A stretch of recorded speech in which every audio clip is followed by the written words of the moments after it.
Try to steal my legally rented parking spot. Enjoy being unemployed. I am a professional driver.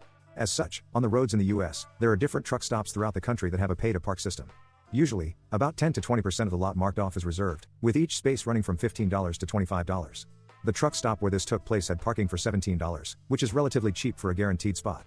The spots are reserved for 24 hours starting at 4 p.m. local time and extending to 3 p.m. the following afternoon.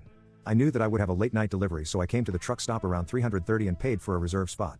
I told the manager on duty that I had a delivery up the road that night and would be back once the delivery was completed, but should still be able to clear out the spot by the next afternoon. She told me that this was okay and she would mark the spot as sold when I left. That way, if someone else comes in trying to reserve that spot, she could consult her notes and deny the sale. 11:15 p.m. rolls around, I take off for my delivery. I don't get out of that facility until 2:30 a.m. the next morning, so I groggily drive back to the truck stop to reclaim my paid-for spot, only to find that the reserved parking spaces are all full.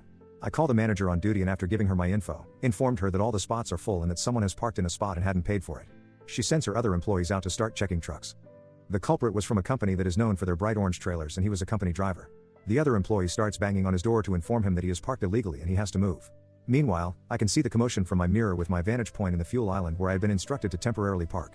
The driver answers the door with a bottle of Heineken in one hand and some sort of smoking implement in another. I decided to roll down the window to hear the commotion, and I heard the employee tell the driver to either move or he will get the towing company and police involved. This driver is flat out irate that someone had the audacity to tell him where he can and cannot park. So he slams the door on the employee, threatening him. Employee calls the police and tow company, and the police show up first. I had worked for this company before, so I know their policies and more importantly what they can and cannot have in their trucks.